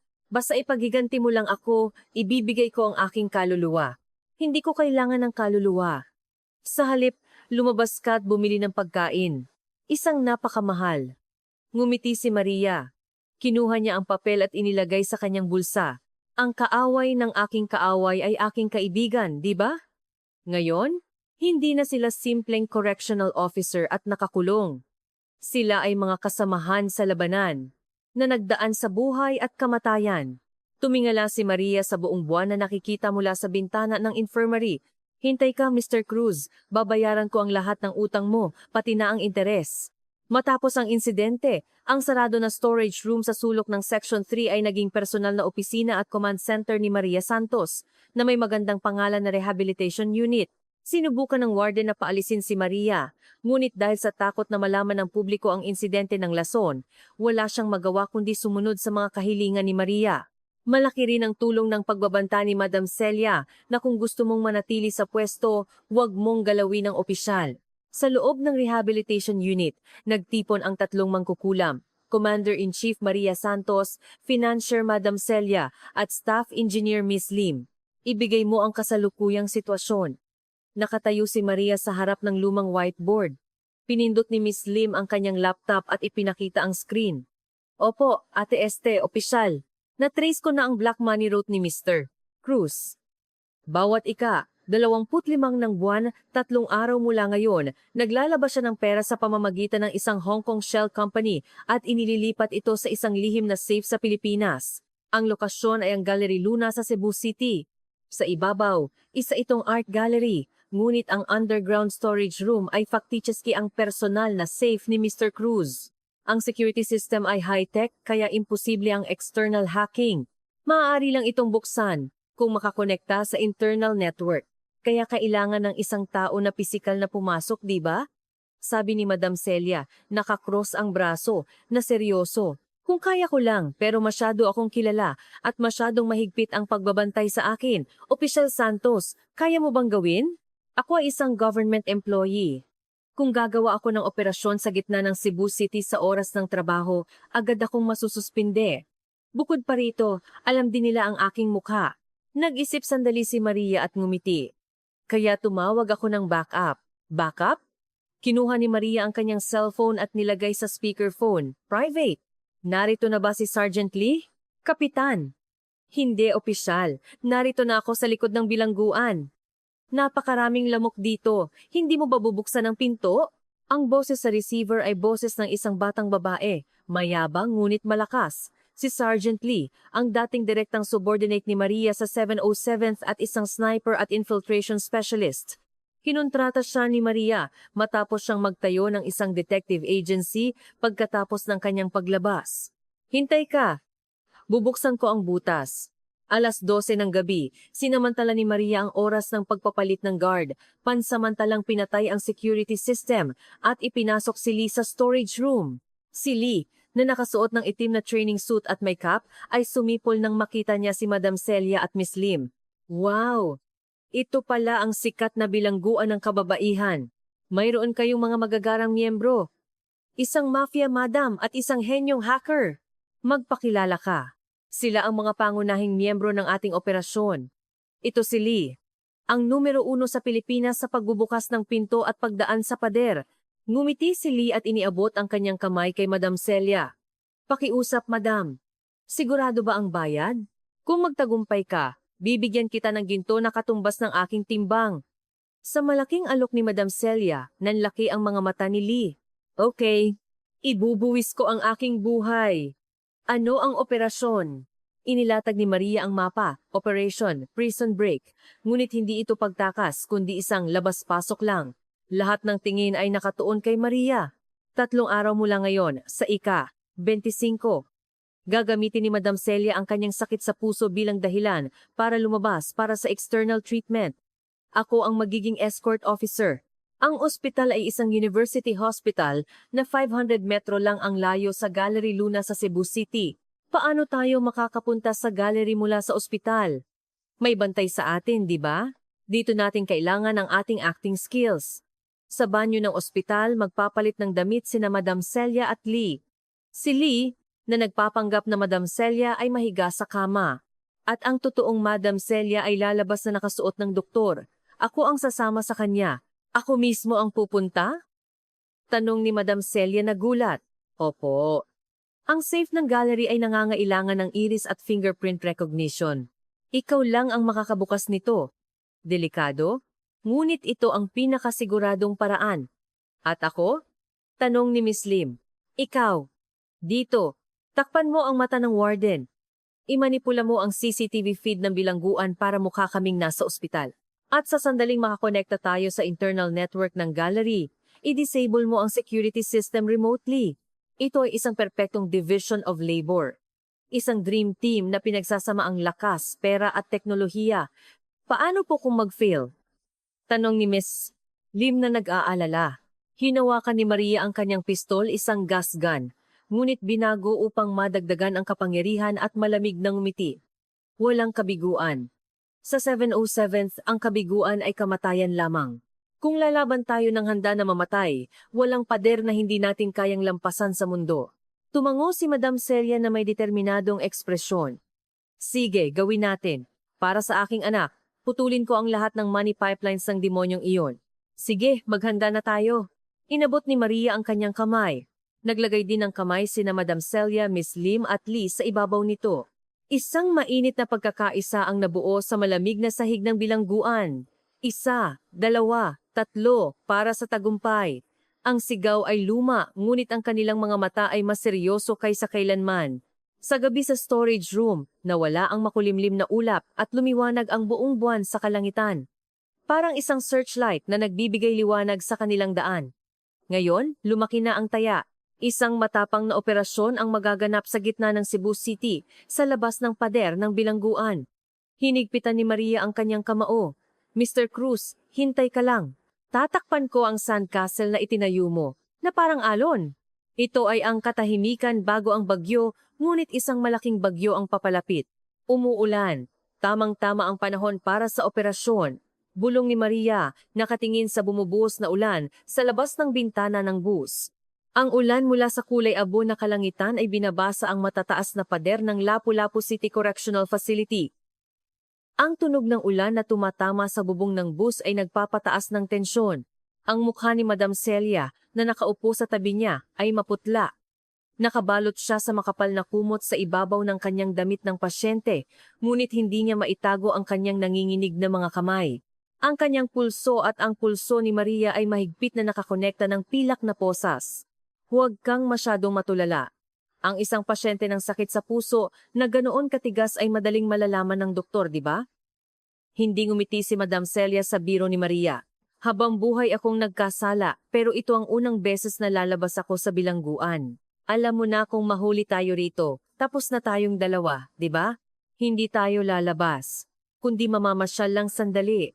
At ang matatapos ay hindi tayo, kundi si Mr. Cruz. Ang bus ay dumaan sa main gate na may kalansing. Ang correctional officer sa driver's seat at si Chief Park sa passenger seat ay inakala na si Madam Celia ay malubha ang kalagayan at inililipat sa isang malaking ospital sa Maynila. Ito ay isang espesyal na paglipat na personal na inaprubahan ng warden. Siyempre, sa likod ng mga dokumento ng pag-aproba na iyon, mayroong maingat na minanipulang medical records ni Maria at isang malaking suhol na ibinigay ni Madam Celia sa warden. Sa harap ng emergency room ng isang malaking ospital sa Cebu City, ang sirena ng ambulansya at ang tunog ng ulan ay magkahalo, na parang isang kaguluhan. Mahusay na inilagay ni Maria si Madam Celia sa wheelchair at pumasok sa lobby. Pupunta lang ako sa banyo. Nagsusuka ang pasyente. Sabi ni Maria kay Chief Park, bilis. Ako na ang bahala sa registration. May 5 minuto ka lang.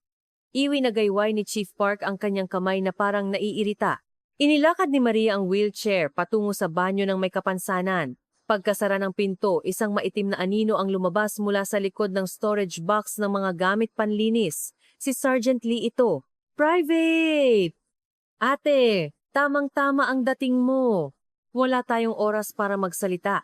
Agad na nagsimulang magpalit ng damit ang tatlong babae na parang kidlat.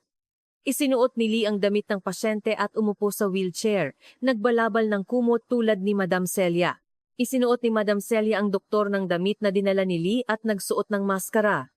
Isinuot ni Maria ang mahabang trench coat sa ibabaw ng kanyang uniforme para takpan ito. Mula ngayon oras na. Kailangan mong makabalik bago mapansin ni Chief Park. Lee, alam mo kung mahuli ka rito, di ba? Huwag kayong mag-alala. Ako rin ang eksperto sa pagpapanggap na patay, di ba? Umiiyak lang ako at magpapalipas ng oras. Umupo si Lee sa wheelchair. Ginaya si Madam Celia. At yumuko. Lumabas si Maria at Madam Celia na nagpanggap na doktor sa likod ng pinto ng banyo. Sa pasilyo, abala ang mga doktor at pasyente, kaya walang naghinala sa dalawa. Sa underground parking lot ng ospital, isang itim na sedan na inihanda ni Lee ay naghihintay. Sinimulan ni Maria ang makina. Nagngangalit ang tunog ng makina na parang mabangis na hayop. 15 minuto papuntang Gallery Luna sa Cebu City. I-pedal mo.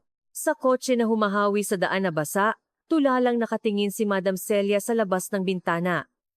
Ito ang unang pagkakataon na nakita niya ang labas ng mundo sa loob ng 2 taon. Ang mga taong naglalakad na may makulay na neon sign na payong, lahat ay kakaiba at nakakapanabik. Ang anak ko, si Miss Grace, ay nag-aaral sa isang paaralan na malapit dito. Pagkatapos ng operasyon, bisitahin natin siya. Ngayon, hindi oras para maging sentimental. Malamig na inikot ni Maria ang manibela. Ang kotse ay dumula sa isang eskinita sa Cebu City. Gallery Luna. Sa labas, isa itong eleganteng art gallery. Ngunit sa ilalim, ito ay isang kuta kung saan nakatago ang black money ni Mr. Cruz. Narito na tayo. Mula rito, digmaan na. Huminto si Maria sa sasakyan at sinuri ang kanyang 3 segment baton at gas gun sa loob ng trench coat. Kinuha ni Madam Celia ang VIP access card mula sa kanyang bulsa. Hindi ko alam kung gagana pa ito. Sa pasukan ng gallery, may 2 pribadong security guards na nakatayo. Nang lumakad ng may kumpiyansa si Maria at Madam Celia, hinarang sila ng guard. Sarado na po. Bumalik na po kayo. May VIP special viewing reservation kami. Bisita kami ni Chairman Cruz. Malamig na sabi ni Maria at kinindatan si Madam Celia. Bahagyang ibinaba ni Madam Celia ang kanyang maskara at idinikit ang access card sa terminal. Welcome, VIP Miss Celia Park. Nanlaki ang mga mata ng mga guards dahil ang isang tao na kilala na nakakulong ay nasa harap nila para silang nakakita ng multo. Hindi, ang babaeng ito. Umalis ka! Agad na sinuntok ni Maria ang dibdib ng isang guard. Hindi man lang nakasigaw ang guard at bumagsak. Bago pa man maabot ng isa pa ang kanyang walkie-talkie, sinipa ni Maria ang kanyang binti. Thwack! Bumagsak ang 2 guards sa sahig. Kinaladkad ni Maria ang mga ito at itinago sa likod ng front desk. Tara na. Delikado ang elevator, kaya gagamitin natin ang emergency stairs. 2 palapag sa basement. Isang malaking bakal na pinto ang humarang sa kanilang daan. Hindi ito mabubuksan ng card. Iris at fingerprint recognition lang ang susi. Pakiusap. Nanginginig ang kamay ni Madam Celia habang inilalagay ang kanyang daliri sa fingerprint scanner at ang kanyang mata sa iris scanner. Ang pulang laser ay dumaan sa kanyang mga mata. 1 segundo na parang 1 taon na katahimikan. Click-clang. Bumukas ang malaking bakal na pinto na may malakas na tunog. Pagpasok nila, bumukas ang isang tanawin na nakakagulat. Daang-daang milyong pisong halaga ng mga painting at seramika. At mga safe na pumuno sa isang pader. Hanapin mo. Safe number 38. Mabilis na sigaw ni Madam Celia. Tumakbo si Maria patungo sa safe number 38. Nang pindutin ni Madam Celia ang password, bumukas ang pinto ng safe. Sa loob may mga bundle ng 500 peso bills, gold bars, at isang lumang USB at stack ng mga dokumento. Ito ang orihinal na listahan ng mga suhol na ibinigay ni Mr. Cruz sa mga politiko at ang double ledger. Nahanap ko na! Inilagay ni Maria ang mga dokumento at USB sa isang waterproof bag. Doon, whoosh! Isang malakas na sirena ang umalingaw-ngaw sa buong gallery. Kumikislap ang emergency lights at bumuhos ang pulang ilaw. Patibong. Nakasetup ito para mag-alarma kung makakonekta sa internal network, sigaw ni Maria. Mula sa kanyang earphone, narinig niya ang nagmamadaling boses ni Miss Lim. Ate! Sa pilitang nagre-restart ang security system. Papunta na dyan ang security team ni Mr. Cruz. Bilisan nyo at lumabas na kayo. Punyeta! Inilagay ni Maria ang bag at hinawakan ang kamay ni Madam Celia. Takbo! Habang tumatakbo ang dalawa sa hagdan at nakarating sa labi ng unang palapag, hinarang na ang pasukan ng gallery ng mga lalaking nakasuot ng itim na suit, may hawak silang baseball bats at bakal na tubo. Sila ang mga fixer ng Golden Group. Kala ko ba mga daga ang pumasok? Mga nakakulong pala na dapat nasa bilangguan. Ang malaking lalaking nangunguna ay tumapik-tapik sa kanyang kamay gamit ang bakal na tubo at ngumisi. Madam Park, matagal na tayong hindi nagkita. Gusto ka rin sana makita ng chairman, pero ikaw mismo ang dumating. Nagkubli si Madam Celia sa likuran ni Maria. Dahan-dahang huminga si Maria. 10 laban sa 2. Hindi, dahil walang kakayahan sa pakikipaglaban si Madam Celia. 10 laban sa 2. Umalis kayo kung ayaw ninyong masaktan. Iniladlad ni Maria ang kanyang 3 segment baton. Mga walang hiya kayo.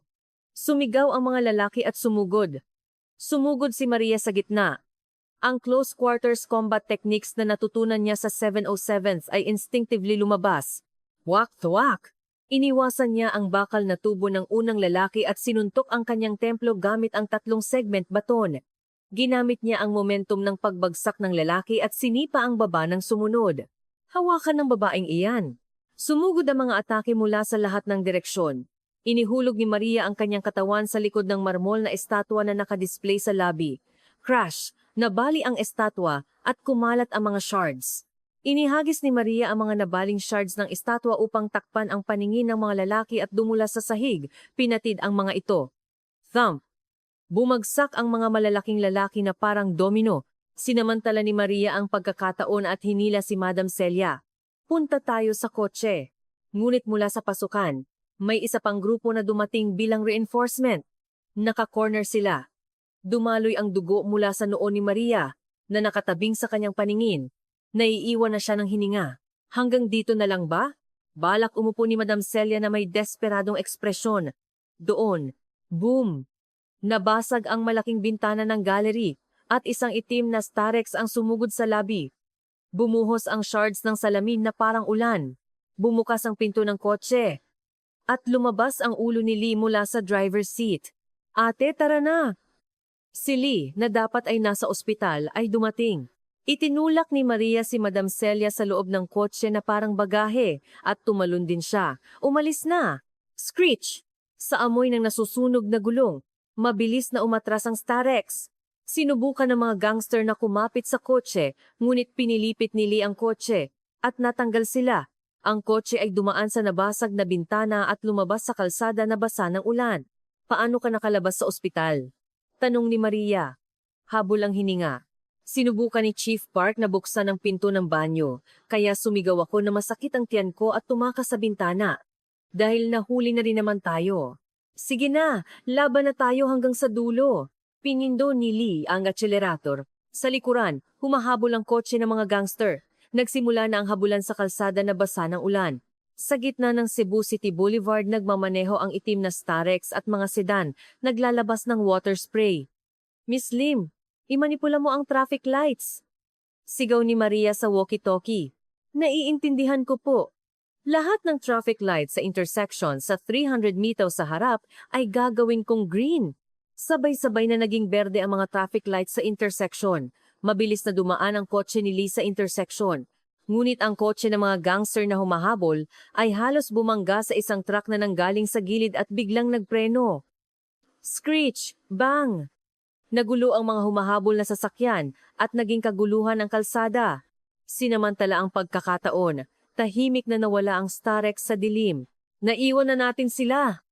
Huminga ng malalim si Madam Celia. Hinigpitan ni Maria ang waterproof bag. Mabigat ito, hindi ito simpleng stock ng papel. Ito ay isang nuclear bomb na naglalaman ng luha at paghihirap ng maraming tao at magpapabagsak kay Mr. Cruz. Umuwi na tayo sa Lapu-Lapu. Hindi huminto ang ulan ngunit mainit ang hangin sa loob ng kotse. Huminga ng malalim ang tatlong babae, nagtititigan. Nakaligtas sila at nanalo sila. 3:00 ng madaling araw, lihim silang pumasok sa likod ng ospital at nagpalit ulit ng damit. Natutulog si Chief Park sa harap ng banyo. "Chief, ayos na po ako ngayon. Tara na po." Sabi ni Maria, itinulak si Madam Celia na nakaupo sa wheelchair, na kalmado. Kinuskos ni Chief Park ang kanyang mga mata at tiningnan ang orasan. "Ay, ang diarrhea, 3 oras! Bilisan natin!" Magagalit si Warden kung malalaman niya. Nagtago ng ngiti sina Maria at Madam Celia habang tinitignan ang likuran ni Chief Park na walang alam. Sa kanilang mga bisig, may hawak silang ebidensya na magpapabago sa mundo. Tahimik ang lugar matapos ang bagyo, ngunit ang katahimikan na iyon ay isang tahimik na sigaw ng isang dinamita na nasusunog. Lapu-Lapu City Correctional Facility, Section 3, Kwarto 301. Nakaupo si Madam Celia sa sahig ng selda nagro-rosaryo. Sa harap niya, wala ang ledger na kinuha niya sa gallery kahapon. Inilipat na ito sa isang ligtas na lugar. Isang lugar na hindi kayang galawin ng security chief o ng warden. "Handa ka na?" Huminto si Maria sa harap ng Kwarto 301, nagpapanggap na nagpapatrolya. "Oo." Ina-upload na ni Miss Lim sa infirmary storage room na tinatawag na rehabilitation unit. Pinindot ni Miss Lim ang enter key gamit ang nanginginig na daliri. Sent successfully. Ang file na ipinadala niya ay hindi napunta sa tip line ng news station. Matagal nang binabayaran ni Mr. Cruz ang mga news station para manahimik. Ang kanyang target ay ang mga lugar sa Pilipinas na may pinakamalakas na impormasyon at pagkalat ang mga malalaking community groups ng mga ina, ang anonymous community ng mga empleyado na blind, at ang mga YouTuber na may higit sa 1 milyong subscriber na nagpapahayag ng mga issue. Ang pamagat ng post ay nakakaintriga. Exclusive. Chairman malaking kumpanya. Binantaan ng isang ina na walang asawa at ipinakulong at ginagawang hostage ang kanyang anak. Kasama ang recording. Kasama sa post ang isang sulat mula kay Madam Celia na naglalaman ng kanyang paghihirap, ang audio file ng pagbabanta ni Mr. Cruz sa visiting room at ilang larawan ng double ledger na kinuha sa safe ng gallery. Ang reaksyon ay napakalakas. "Wow, ito ba totoo? Golden Group's Mr. Cruz, baliw na ba? Ginawang hostage ang bata. Kailangan nating i-boycott ang Golden Group. I-share ito." Anong ginagawa ng mga reporter? Bakit hindi nila ito iniimbestigahan? Pakinggan niyo ang audio. Boses talaga ni Mr. Cruz. Nakakakilabot. Ang views ay tumaas ng 10,000 bawat minuto. Si Mr. Cruz Golden Group boycott at Lapu-Lapu City Correctional Facility ay nagsimulang mag-dominate sa real-time search rankings. Opisina ng warden. Umiinom ng morning coffee ang warden nang makita niya ang tablet PC na dinala ng kanyang kalihim at nabugan niya ang kape. "Ano ito? Sino ang nag-post nito?" "Nagkakagulo na po sa internet, warden." Tumatawag na rin po ang main office at nakapalibot na ang mga reporters sa main gate. "Agad, i-block ang internet at huwag ninyong papasukin ang mga reporter." Kinuha ng warden ang intercom, habol ang hininga. "Security, agad na hulihin si Maria Santos at ilagay si Madam Celia sa isolation room." Ngayon, tumunog ang emergency bell. Ding-dong, naglabas ng emergency alarm sa buong bilangguan. Sumugod ang mga armadong CRPT members sa Section 3. Ang kanilang layunin ay si Maria Santos at Madam Celia. "Correctional Officer Maria Santos, sinususpindi ka namin sa iyong tungkulin dahil sa paglabag sa security regulations at pagtagas ng classified information. Sumama ka ng maayos." Lumapit ang security chief kay Maria, may hawak na posas. Nakatayo si Maria sa gitna ng section at tinitigan sila. Sa likuran niya, nakatayo si Madam Celia, Miss Lim, at daan-daang babaeng nakakulong. Kasama ang grupo ng ahas. "Sino ang nagsabi na sususpindihin ninyo ako? Nagsagawa lang ako ng lehitimong ulat ayon sa Public Interest Whistleblower Protection Act." "Manahimik ka! Dalhin niyo siya!" Sa utos ng security chief, sumugod ang mga CRPT members, may hawak na batons. "Doon! Huwag niyong galawin." Nakakagulat, sumugod ang ahas, hindi lang siya. Ang mga nakakulong na nanonood lang ay nagkakahawak kamay at gumawa ng malaking pader ng tao. Sila, na tinatawag na mga mamamatay tao, mandaraya at magnanakaw, ay unang nagkaisa para protektahan ang isang tao. Sino kayo para galawin ang aming opisyal? Hindi siya nagsasabi ng mali. Alam ng buong mundo na si Mr. Cruz ay masamang tao. Tao rin kami. May batas bang nagsasabi na kailangan naming tiisin ang lahat ng kalungkutan dahil lang sa nagkasala kami? Ang sigaw ng mga nakakulong ay nagpagulo sa bilangguan. Dahil sa hindi inaasahang paglaban, nagulat ang mga CRPT members at umatras.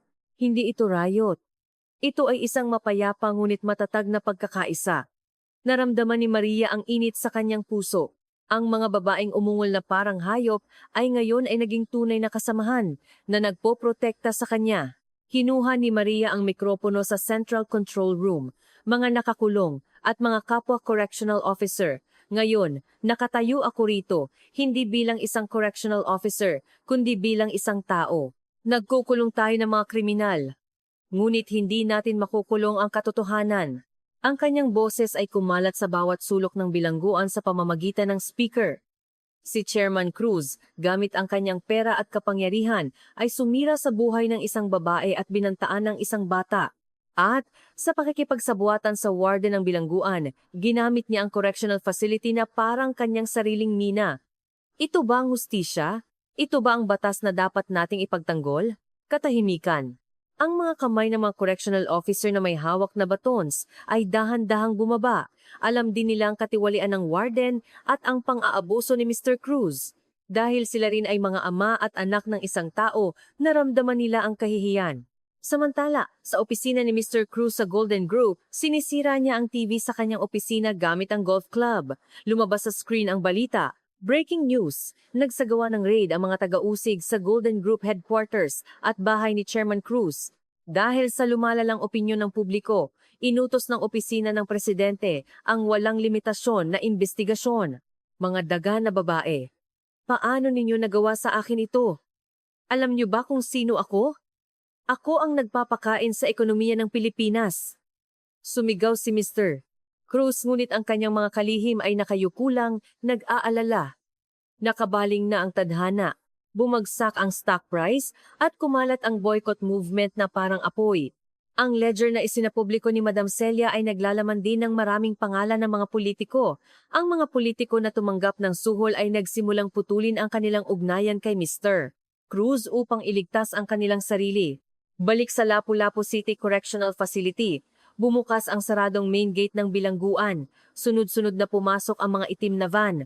Sumugod ang warden na parang nakakita ng tagapagligtas. Mga taga-usig, dumating na kayo? Hulihin niyo ang lahat ng mga nagkakagulo na babae. Ngunit ang taga-usig mula sa Special Investigation Unit ng Cebu City Prosecutor's Office na bumaba sa van ay malamig na dumaan sa warden. At agad siyang lumapit kay Maria. Ikaw ba si Miss Santos? Nag-aalala na nagbulungan ang pader ng tao ng mga nakakulong. Dahan-dahang lumakad si Maria pasulong. Opo, nakuha namin ang mga dokumento na isinumiti mo. Salamat sa iyong matapang na aksyon. Ang warrant of arrest para kay Chairman Cruz ay naibigay na at lumingon ang taga-usig at kinindatan. Lumapit ang mga investigador sa warden at pinusasan siya. Warden Jose de la Cruz, inaresto ka namin dahil sa pagtanggap ng suhol, pag-abuso sa kapangyarihan, at pagtuturo ng pagwasak ng ebidensya. Anong ginagawa ninyo? Ako ang warden, hindi mo ito magagawa. Nagpumiglas ang warden, ngunit walang awa siyang kinaladkad ng mga investigador. Nang makita ang eksena, nagdiwang ang mga nakakulong. Yehey! Opisyal! Mabuhay si Madam! Niyakap ng ahas at Miss Lim ang isa't isa at tumalon-talon sa tuwa. Tahimik na umiyak si Madam Celia, nakatingin kay Maria. Lumapit si Maria sa kanya at itinaas ang kanyang hinlalaki. Tama, nanalo tayo. Nang gabing iyon, 9 PM News. Ang kwento ni Maria Santos at Madam Celia ay headline. Ang anchor ay nagkomento. Ang mga nakakulong sa likod ng rehas ay hindi sila, kundi ang bulok na konsensya ng ating lipunan. Ang tapang ng dalawang babae ay nagpabagsak sa isang malaking kartel ng katiwalian. Nagsimulang tawagin sila ng mundo, hindi kriminal, kundi mga whistleblower at bayani. Ang petisyon ni Madam Celia para sa muling paglilitis ay tinanggap at hindi na magtatagal at ang lahat ng akusasyon laban kay Mr. Cruz ay mabubura. Nakaupo si Maria sa bintana ng walang lamang opisina ng warden, umiinom ng instant coffee.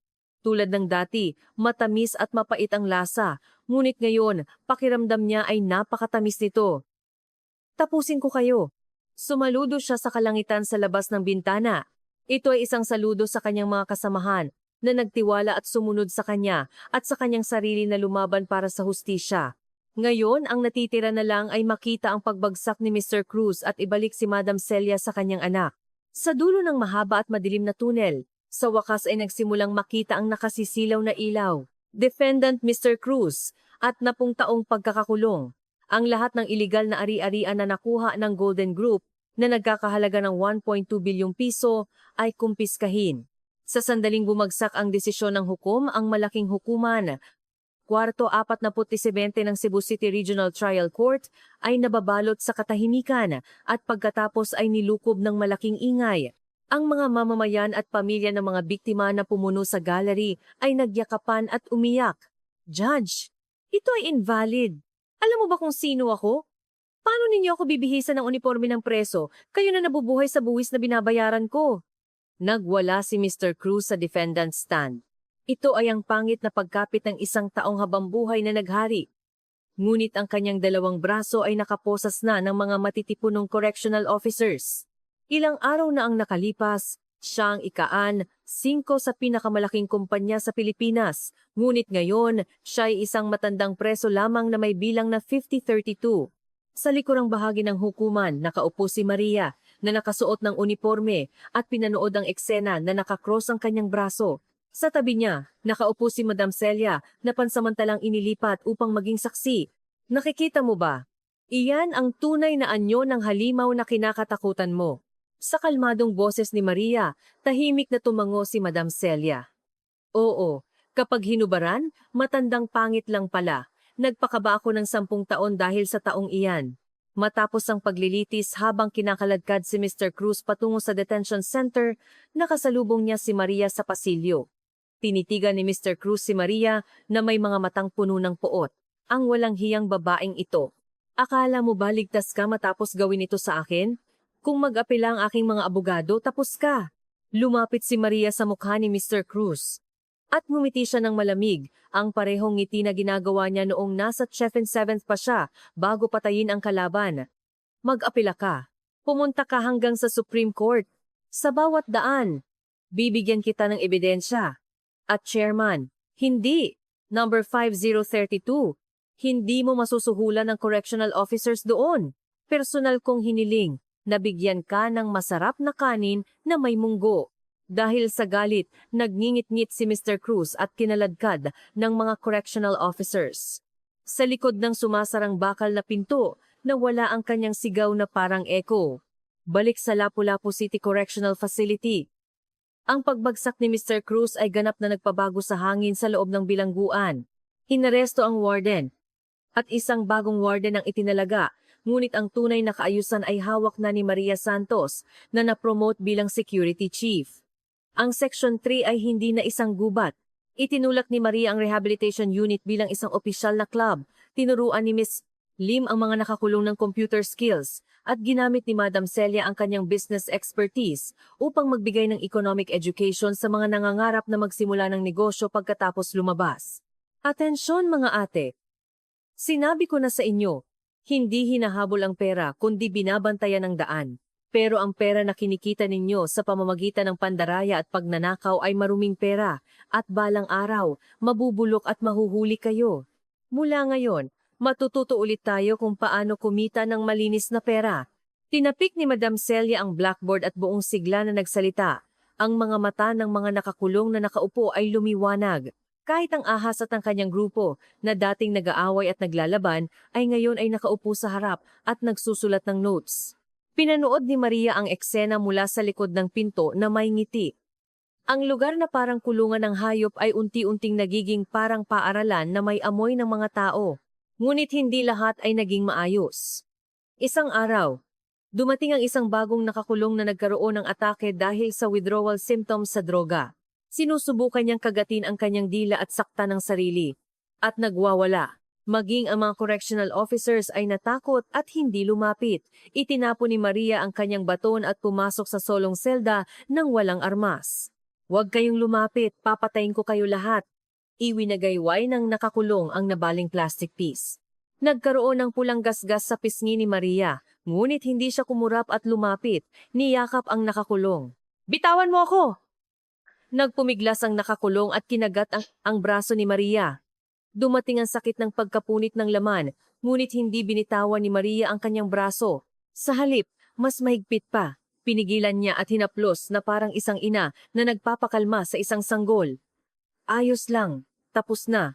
Walang sino mang mananakit sa iyo. Walang sino mang magbibigay sa iyo ng gamot. Ligtas ka rito.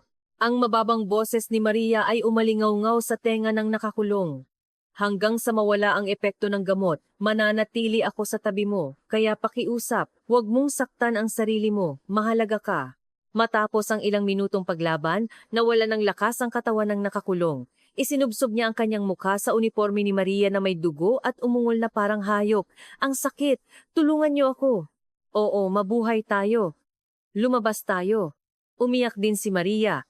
Nang gabing iyon, hindi nakatulog ang lahat ng nakakulong sa Section 3, habang naririnig ang iyak mula sa solong selda at ang boses ni Maria na tinatanggap ang iyak na iyon, lahat ay tahimik na nagpunas ng luha. Unang beses nilang napagtanto na ang bakal na rehas na kumukulong sa kanila ay minsan ay maaaring maging bakod na nagpoprotekta sa kanila mula sa bagyo ng mundo. Ilang araw ang lumipas, dumating ang magandang balita mula sa prosecutor's office. Tinanggap ang petisyon ni Madam Celia para sa muling paglilitis. At may kumpirmasyon na malaki ang posibilidad na mapawalang sala siya sa akusasyon ng embezzlement batay sa pagtatapat ni Mr. Cruz at mga ebidensya. Ate, narinig mo na ba? Muling lilitisin. Sumigaw si Miss Lim. Halos magulo ang pasilyo. At tumakbo. Si Madam Celia ay nakatulala, na parang hindi makapaniwala. Lumapit si Maria at tinapik ang kanyang balikat. Maghanda ka na sa pag-alis. Kailangan mo nang lumabas. Maria. Hinawakan ni Madam Celia ang kamay ni Maria. Ang kamay ng babaeng tinatawag na emperatriz ay nanginginig na parang bata. Salamat, maraming salamat. Kung hindi, dahil sa iyo, ako. Ang pasasalamat ay gawin mo sa labas. Hindi mo nakalimutan, di ba? Ang napakamahal na pagkain na ipinangako mo. Ngumiti si Maria, ngunit basarin ang kanyang mga mata. Nagbabago ang panahon. Sa labas ng pader ng bilangguan, nagiging kulay dilaw ang mga ginkgo tree. Ang mga thorn bushes na itinanim ng tiwaling warden ay binunot, at sa lugar nito, namumulaklak ang mga chrysanthemum na personal na inalagaan ng mga nakakulong. Hindi ito simpleng bulaklak, kundi ang pag-asa na namulaklak mula sa kanilang pawis at luha. Naglalakad si Maria sa pasilyo ng Section 3 ngayon. Thump, thump, ang kanyang mga yapak ay hindi na pinagmumulan ng takot. Opisyal, private, ang mga nakakulong na dumadaan ay sumasaludo kay Maria ng may lakas. Ang 7-7 salutation ay naging popular na kasabihan dito. Ngumiti si Maria at sumaludo rin. Private. Foreman. Natapos mo na ba ang kota mo ngayon? Siyempre! Sino ba kami? Hindi namin bibiguin ang opisyal. Hindi na sila mga bagay o hayop na tinatawag sa kanilang prisoner number. Sila ay mga anak ng isang tao. Ina ng isang tao, at mga marangal na tao na nagkamali ngunit sinubukang bumangon muli. Sa bukirin na pinaghirapan ni Maria, ganoon lumaki ang mga tao. Sa simula ng taglamig, bumukas ang malaking bakal na pinto ng Lapu-Lapu City Correctional Facility. Umihip ang malamig na hangin, ngunit ang hangin sa harap ng pinto ay mas mainit kaysa kailanman. Ngayon ang araw na si Miss Celia Park, Madam Celia, ay lalabas sa mundo matapos ang 3 taon ng hindi makatarungang pagkakakulong.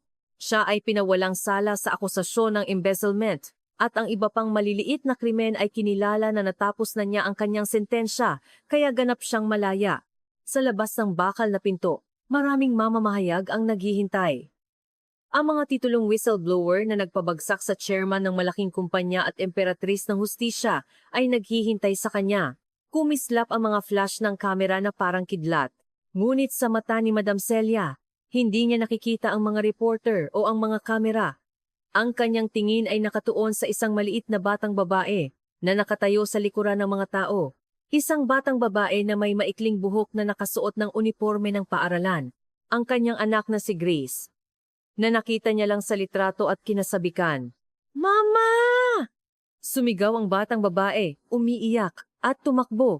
Ibinaba ni Madam Celia ang kanyang bagahe at tumakbo patungo sa kanyang anak, Grace. Nagyakapan ang dalawang mag-ina at umiyak. Hinaplos ni Madam Celia ang mukha ng kanyang anak. Kinumpirma niya gamit ang kanyang mga daliri kung gaano siya kapayat at kung gaano siya katangkad at walang tigil siyang umiyak. Patawad. Patawad, Mama. Hindi, Mama. Alam ko ang lahat. Alam ko na ginawa mo iyon para protektahan ako. Sa sandali ng emosyonal na muling pagsasama, pinanood ni Maria ang eksena mula sa bintana ng guardhouse sa loob ng bakal na pinto. Isang bahagyang ngiti ang kumalat sa kanyang labi. Chief Maria, hindi ka ba lalabas? Tanong ng kanyang junior correctional officer. Gusto ka raw makita ni Miss Park bago siya umalis. Ikinaway ni Maria ang kanyang ulo. Hindi. Ngayon ay oras ng pamilya. Hindi ako dapat maging isang abala. Uminom si Maria ng instant coffee. Nawala ang pait at matamis na aftertaste lang ang natitira. Tapos na ang kanyang misyon. Ang gabayan ang mga nawawalang tupa sa dilim patungo sa liwanag. Ang mundo sa labas ng pinto ay ang kanilang responsibilidad na mabuhay. Doon humawi si Madam Celia sa mga tao at lumakad ulit patungo sa main gate ng bilangguan. At nang makita niya si Maria sa likod ng saradong rehas, ngumiti siya ng malapad at iwinagayway ang kanyang kamay. May sinasabi siya gamit ang kanyang mga labi. Si Maria. Unang beses na tinawag ni Madam Celia si Maria na ate. Mas matanda si Madam Celia ngunit ito ay ang pinakamataas na paggalang sa isang guro sa buhay at isang tagapagligtas. Naramdaman ni Maria ang paninigas ng kanyang ilong at sumaludo. Tapusin ko kayo. Mabuhay ka. Lumipas ang panahon. Makalipas ang isang taon, isang espesyal na kaganapan ang ginanap sa auditorium ng Lapu-Lapu City Correctional Facility. Ito ay ang Presentation of Successful Inmate Rehabilitation Cases and Support Night. Ang nagsalita sa entablado ay si CEO Celia Park na nakasuot ng malinis na suit matapos lumabas sa bilangguan. Ibinigay niya ang lahat ng bayad pinsala na natanggap niya kay Mr. Cruz at itinatag ang Muling Pagbangon Foundation. Ito ay isang organisasyon na nagbibigay ng trabaho sa mga lumabas sa bilangguan at nagbibigay ng legal na tulong sa mga nakakulong na hindi makatarungan. Dito, ginamot ako na mas masahol pa sa hayop. Ngunit dahil sa isang tao, na ginamot ako na parang tao, naging tao ulit ako. Nakatuon ang tingin ni Celia sa likurang bahagi ng auditorium kung saan nakatayo si Maria. Daang-daang dumalo ang lumingon at tiningnan si Maria. Pumalakpak ang mga tao. Maselan na itinulak ni Maria ang kanyang sombrero at yumuko. Sa tabi niya nakaupo si Miss Lim na naging isang college student. Siya ay nagtrabaho sa security team ng isang malaking kumpanya at naging isang white hat hacker. Niyakap ni Miss Lim ang braso ni Maria at bumulong. Ate Este, Chief, ang ganda ng uniforme mo ngayon. Manahimik ka. Hindi mo pa naibigay ang ipinangako mong donasyon. Ay, sa susunod na buwan, kapag nakuha ko ang aking sahod, ibibigay ko agad. Kailangan din nating mag-party ang ating rehabilitation unit. Matapos ang kaganapan, umakyat si Maria sa bubong ng bilangguan. Sa kalangitan ng gabi, may mga bituin na kumikinang. At sa bakuran ng bilangguan, makapal ang snow. Kinuha niya ang isang lumang notebook mula sa kanyang bulsa. Ang notebook na naglalaman ng listahan ni Mr. Cruz. Ngayon, wala ng pangalan na walang pulang linya, tapos na ang lahat ng paghihiganti. Ngunit hindi siya umalis dito. Maraming inalok sa kanya security team leader ng malaking kumpanya, direktor ng security company, at maging ang politika ay nag-aalok din. Ngunit tinanggihan ni Maria ang lahat. Bakit hindi ka umaalis? Bulong ni Maria sa kanyang sarili, nakasandal sa rehas at nakatingin sa ibaba. Sa madaling araw, sa likod ng bintana ng silid na walang ilaw, may mahinang ilaw na nagbabasa ng libro. Ito ay lugar din ng mga tao. Akala ko isang bukid na puno lang ng damo, pero kapag inalagaan, namumulaklak din ang mga bulaklak at nagbubunga. Naisip niya ang kanyang sarili bilang isang hardinero. Dito, sa lugar na ito na pinagtatagpuan ng mga magaspang at baluktot na kaluluwa, ang hardinero ay nagpuputol ng mga tinik at bulok na sanga upang ibalik sila sa gubat ng lipunan. Iyan ang bagong larangan ng digmaan na natagpuan ni Kapitan Maria Santos ng 707 na ibinaba ang kanyang baril. Bumukas ang pinto sa bubong. At humahangos na umakyat si Lee. Ate, may problema! May bagong dating na baguhan at napaka-problematic niya raw. Galing daw sa asawa ng gangster. At nanggulo sa isang correctional officer. Agad na kumislap ang mga mata ni Maria. Mukha siyang masaya na may natagpuan siyang problema. Inayos niya ang kanyang guwantes at kinalas ang kanyang leeg. Okay, may isa pang kaibigan na kailangan ng edukasyon. Tara na. Naiintindihan ko ate. Bumaba si Maria sa hagdan kasama si Lee. Ang kanyang mga yapak ay magaan at malakas. Hoy, baguhan! Maghanda ka sa isang malaking welcome party. Umalingaw-ngaw ang karismatikong boses ni Maria sa pasilyo ng bilangguan. Sa labas ng bintana, bumubuhos ang puting snow. Malamig ngunit malinis na snow ang bumabalot sa maruruming yapak ng nakaraan at gumagawa ng bagong daan. Ang kwento ni na Maria Santos at ng kanyang mga tao ay nagsisimula pa lang ngayon.